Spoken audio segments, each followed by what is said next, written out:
Hello and welcome to another episode of the Barnsley StartUp MeetUp podcast with me, your host Matt Roberts, as usual. With me today I've got Vitor Correa, who's a developer at Binary Forge, my business, and he is going to be talking at the next Startup MeetUp about AI and prototyping with AI and how that can accelerate time to market, or at least proving a market for early stage startups and even actually more established businesses. So without any further ado, Vitor, welcome. Thank you for coming on. Thank you for the invitation. That's quite all right. Tell me a little bit about yourself, a little bit of background. What brought you to the seat today? Right. So my background is in marketing, but I always had my foot in tech. About 8 years ago, I decided to dive deep into code and system architecture, especially work on AWS. For the past year or so, I've been work on commercial AI projects and get all these, trying to catch up with all these changes that AI is bringing us with. It facilitates a lot of things, but also brings some issues, especially when you work in a enterprise environment. Yeah. Awesome. So just taking a kind of step back into like effectively the motivations for moving into a software development role, you know, what was the thought process there? What was the driving factor? Right. So I had my own business for about almost 20 years, and I always relied on people to do the work. So 80% of my time was to manage people, to make things work. And when I start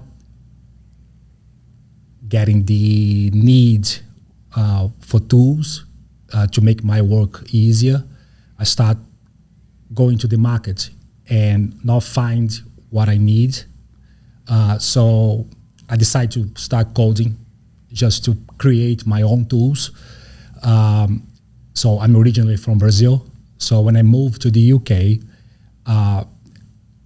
I decided to take this more seriously and take this as a career. So I made like a big career change. And it was really, really good.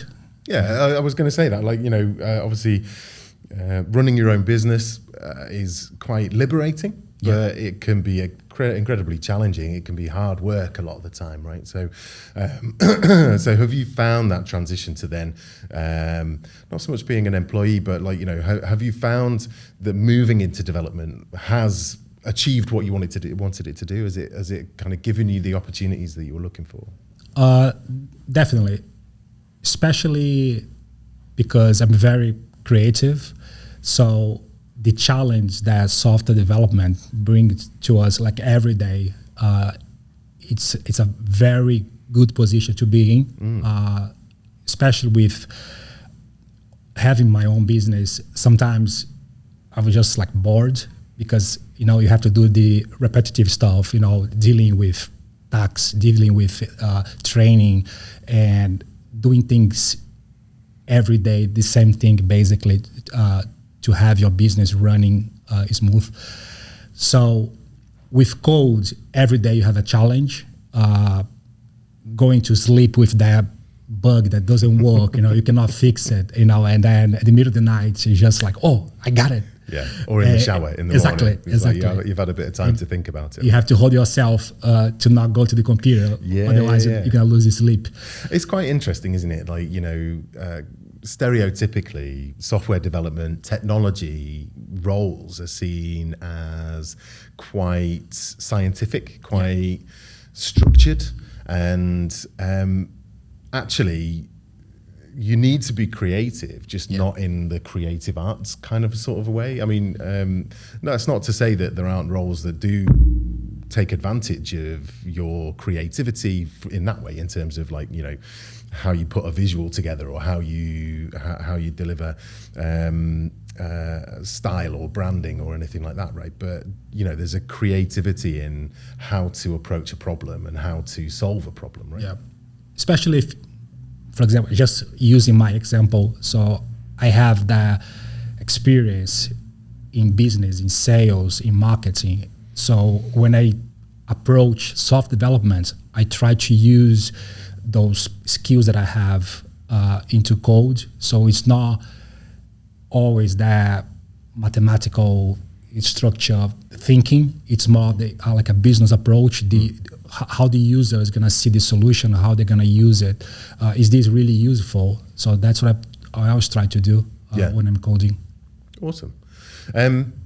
So moving on to AI, obviously you've been working in some AI projects for the last year or so. How have you found it? I know that's quite an open-ended question, but let's just start with how you found it. Well, it mirrors a little bit the challenge that I still have with soft development, because you have to catch up every day, and it's literally impossible to be up to date with everything. So it's more like you have to choose a path or a kind of application for the AI that you are working with, and try to stick on that kind of solution, so you can basically be more aware of the changes. But it's it's a challenge, which is great actually. I feel that this challenge is like every day the changes, and it gives you a reason to wake up and say like, wow, what I have today to study, or what I have to take into as information. Of course, there's a lot of information that you have to put to the side, but people are doing great things, and it's a great time to be alive actually. Yeah. Awesome. So from your experience over the last year, would you say that there's anything that people should be careful of if they're just coming to it for the first time? So whether that's either using it within their business as a tool, or using it to create a new prototype or a proof of concept, or even just kind of help with ideation. So, pulling together a product idea or fleshing out a concept that they've got. Is there anything that you would say that they need to be conscious of? Yeah. Well, it depends how they approach AI, right? If they approach AI as a tool, it's one thing. If they approach AI as a solution for all the problems, it's a different problem, right?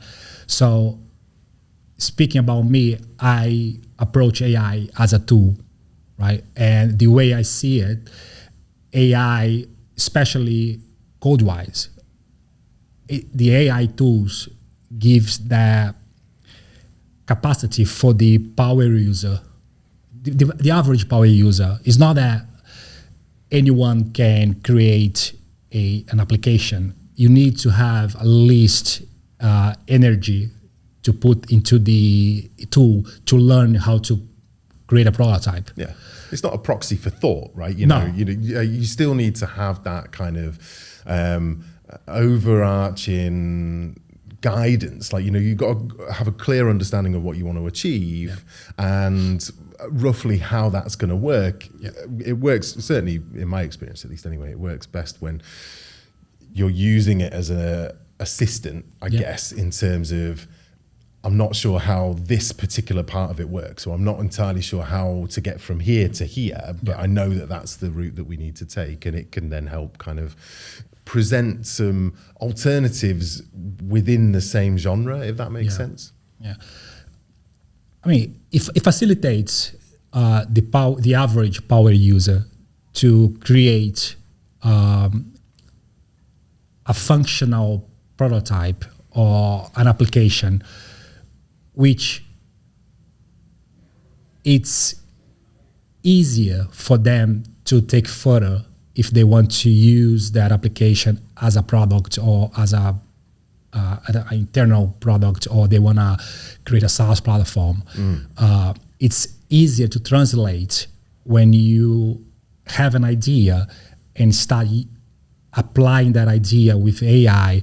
It creates the screens, the components, the functionalities. Sometimes it doesn't work the way you thought. Yeah. So it changed a little bit the scope how you approach the prototype, because before you would use some PowerPoint slides and approach a development team or one or two developer and try to sell them the idea, and then probably they would ask you some questions that you wouldn't think before.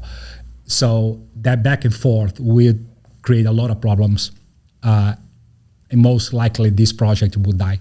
Yeah. Now you could sit down, and with the AI tools, you would be able to translate your own ideas into a work product. It's not going to be perfect. It's not going to be production ready, but at least it's going to be at some point that you can sit down with someone and say, look, as a user, can you try this? Yeah. Because that's my idea. Yeah. That's everything that I have as a project is right here. Absolutely. And then you can get an investor or probably a development team that might want to invest or want to work with you because you might have something there. You might have a product. Yeah, absolutely.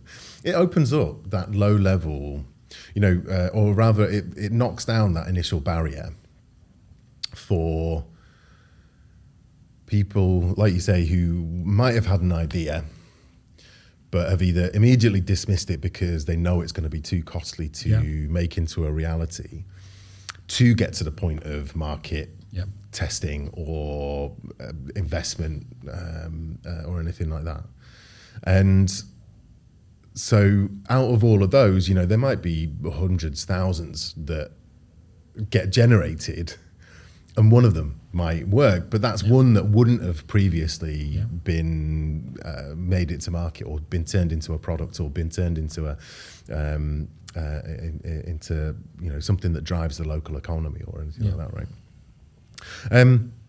There's obviously, along with all of the, I guess, hype but excitement around AI, there's still a lot of concern, worry for the future in terms of what that means for the future workplace and for the next generation of people coming into the workplace.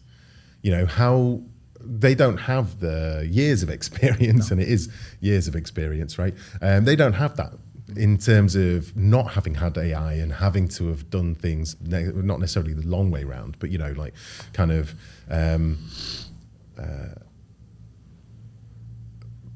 put the effort in, understand why something works that way, or how something works. What are your thoughts on that? That's an issue, because what I see now is a lot of, especially on social media, it's more about likes than to share the proper information. As a developer, when I try to create something, I'm going to think in hundreds of different scenarios. I'm going to put a lot of thinking and time before I start coding, right? And there are a lot of considerations, for example, if you are going to create a screen, this screen is going to receive data. So how this data is going to arrive, if something goes wrong, how you're going to retrieve the information, if it's a slow connection, if the connection got cut, what kind of device the user is using, how the user is going to interact with your UI. And that comes from experience, right? And the power user, what they do have is domain knowledge. They know about the business, right? And they won't create a perfect application. So that's why I always say it's a great tool for prototype, not for production, because you need a team of people of different backgrounds and different functions. They're gonna test, they're gonna think about your project and create the architecture and make the application reliable, secure, scalable, and so many other all the illities, right? All of the non-functional requirements that people rarely think about. But I was just going to say that the worry is, or the risk is, I guess, if people are looking to use AI tools to create an enterprise product, then cutting out that business analysis step in the middle and just making those tools available to the customer, or maybe it might be an internal customer or an external customer, but making them available directly to the client or the user,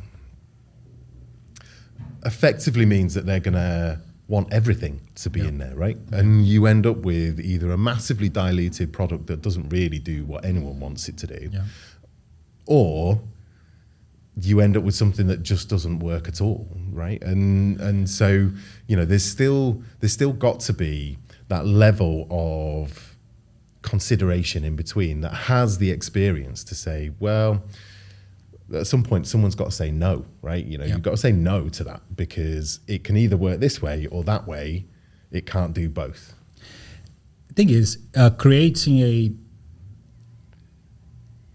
production product, it was never about the code itself. It's never about the code. The code is just like a small part of the process.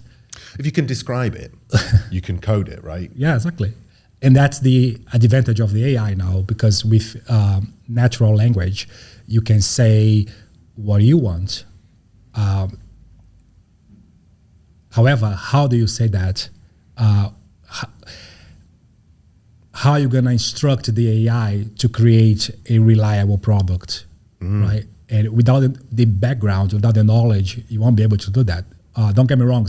I know people that are starting now with coding with AI, using natural language, using tools like Cloud Code,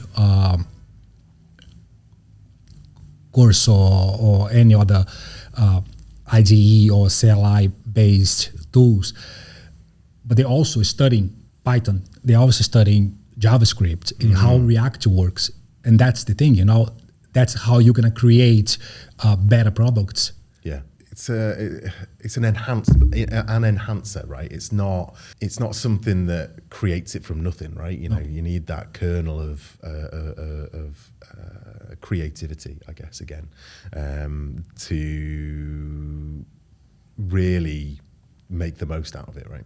So that leads on to then the conversation around, what are you talking about as part of the Startup Meetup? Because you've had an opportunity to work with a bunch of tools over the last year, and now it makes sense, like we were saying before, it makes sense that we can help people talk about or find out how they can make use of these tools to get their product to either, whether it's not necessarily smoke and mirrors is the wrong word, but like, a proof of concept or something that's tangible that they can put in front of people and say, how does this work for you, right? That they wouldn't have had the opportunity to previously. So, do you want to just take us through a little bit about what you're gonna be talking about? Yeah, as a developer, if someone comes to me with an idea on paper, or comes to me with a demo, a workable demo, where they go and change the screens and translate exactly what they want, is much, much better. For us to work with that kind of... It's like with writing a document, a blank piece of paper is incredibly intimidating, right? But if you've got something on there, even if it's just a few bullet points, it's much easier to work around that and actually start to create something, right? Yeah, so for me as a developer, I really want to help people understand these tools because it makes my job easier. So I can spend my time in things that are more relevant, like system architecture or the user experience. I was talking to someone last week, and then we are talking about monitoring the application. So when you have the application being used by users, it generates a lot of like telemetry and data that in the past you won't have time to try to understand. Now with the AI tools, it can give you great insights. So the AI also gives you opportunity to work better on your job as well. So about the tools, it's more like how the user approach the coding. So you have tools like Lovable, Bolt, Rapidly. Those are web-based tools where you can work from Chrome or from Safari. Probably, I think they have a little bit more of a kind of hold your hand through the whole process as well, right? Yeah. And then you have CLI tools like Cloud Code, Codex, and Kiro from AWS. These are more like text-based, so it needs like to be more used to work on a terminal.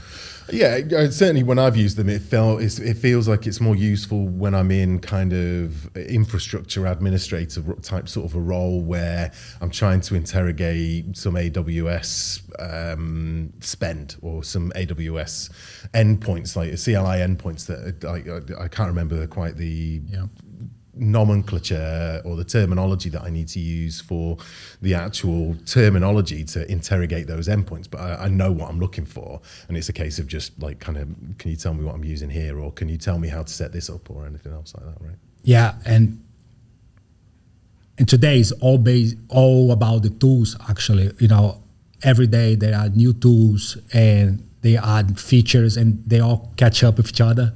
Yeah, absolutely. It is a race, right? And also, I just coming to your point about like kind of how it fits in with your workflow is that's part of the thing, isn't it? Right? Is making it as accessible and as integrated into the way that you currently work, as opposed to, or where you currently work, as opposed to trying to force you to use something new, right?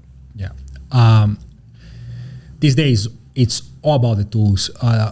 All the models, they are kind of similar, and we kind of jump back and forth around models, because if you know what you want, if that model doesn't give you the answer that you are looking for, or it's a old code or it doesn't work, you can go and jump to another model. It's quite easy. These tools gives you the ability to change models really, really quickly. And at the end of the day, they all want you to burn tokens because that's what they make their money from. Yeah, absolutely.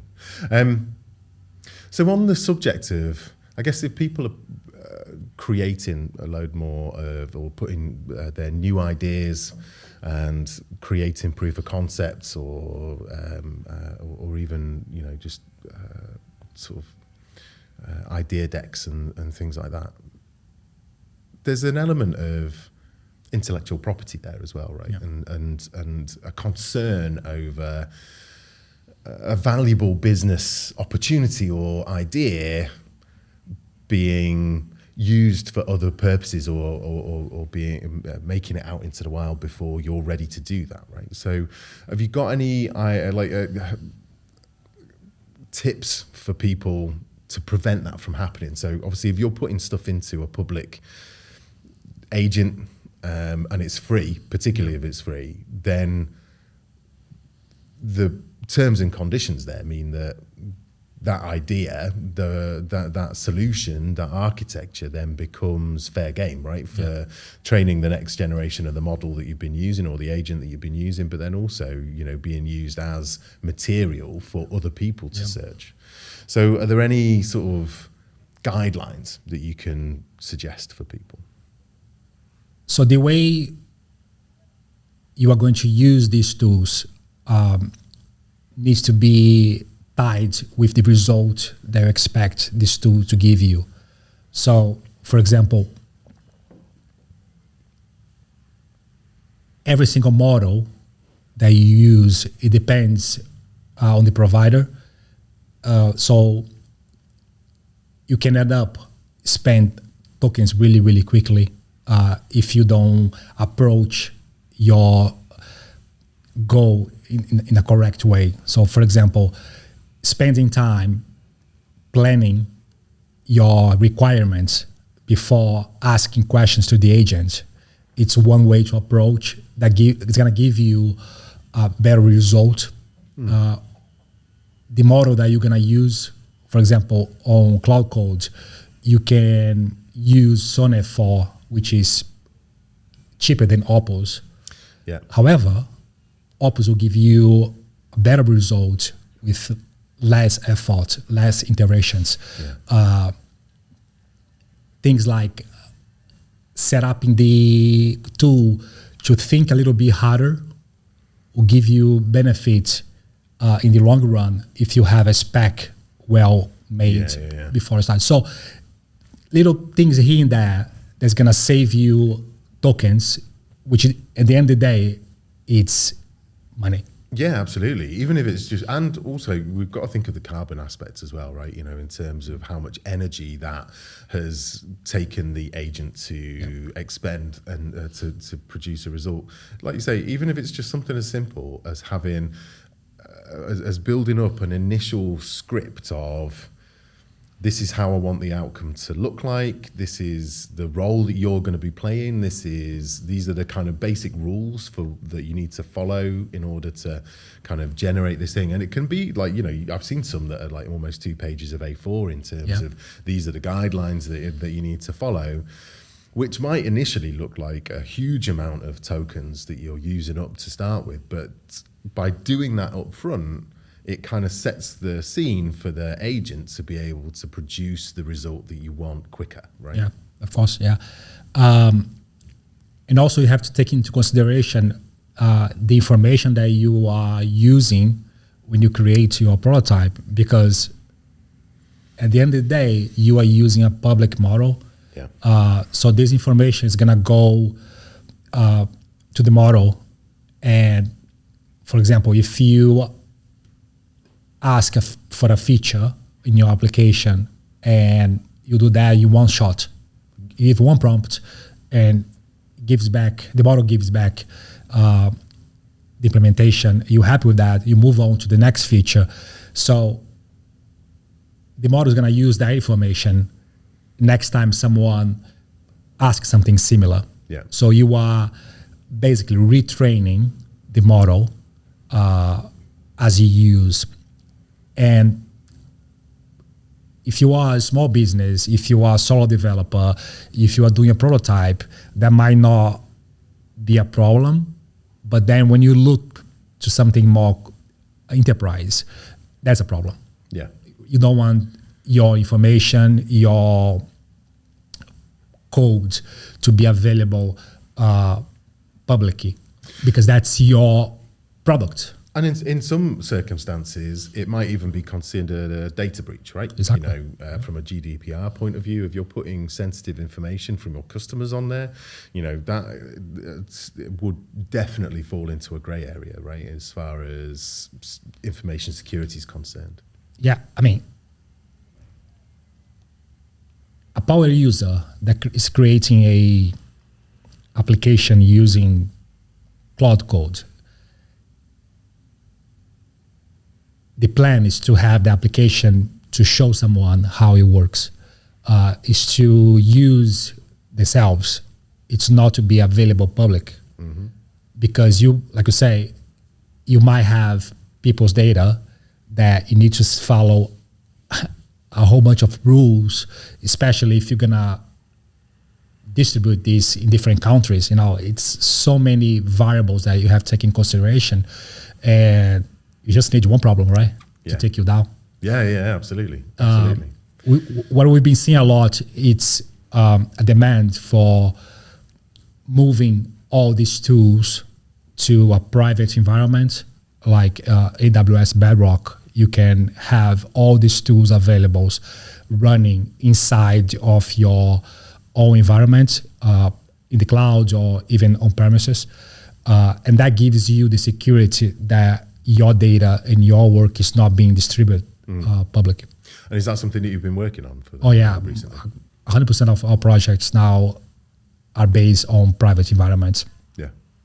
Awesome. Thank you very much. There's just one more question that I need to ask, Vitor.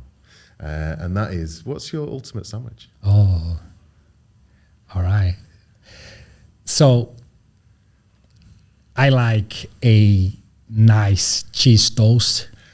And the way I do my cheese toast is basically I get butter, both sides, in a pan, very slowly. It's gonna cook in a low heat. 2 slices of cheese, another slice of bread, butter on both sides. Leave it there, don't touch it, 4 or 5 minutes. Then you flip it, another 2 minutes, it's done. Right. Nice. What's gonna happen is the cheese is gonna melt, but it's not gonna be burnt. It's not gonna be dripping from your sandwich. It's gonna be very nice to eat, and it's that butter gives all the flavor. I like the precise nature of that. I kind of feel like you've got a little stopwatch or something like that next to you. I'm very keen to my cheese toast. Do you ever put anything in it? Do you put anything else? I don't know, Worcestershire sauce or TK? I say TK. No one ever understands what I mean when I say TK. Tomato ketchup. No, so it's just just as it comes, butter gives the flavor. Cheese. What sort of cheese? It needs to be something very soft, like mozzarella cheese, or because you need to melt. If you use something like a medium cheddar, it might not melt the way I expect. Nice. So it's a sandwich that I've been eating for the past 40 years. It feels like it's been perfected over many years of experience. I say, Meta, that makes you sound ancient. But no, thank you very much. You're welcome. Thanks for having me. Yeah, no problem at all. So all that's left to say then is Vitor will be doing the February talk, so do get yourself down to the DMC as usual for the February edition of the Startup Meetup in person. As always, this year it's going to be second Thursday of every month. I hope to see you there. Thank you very much. Thank you. Cheers. Cheers.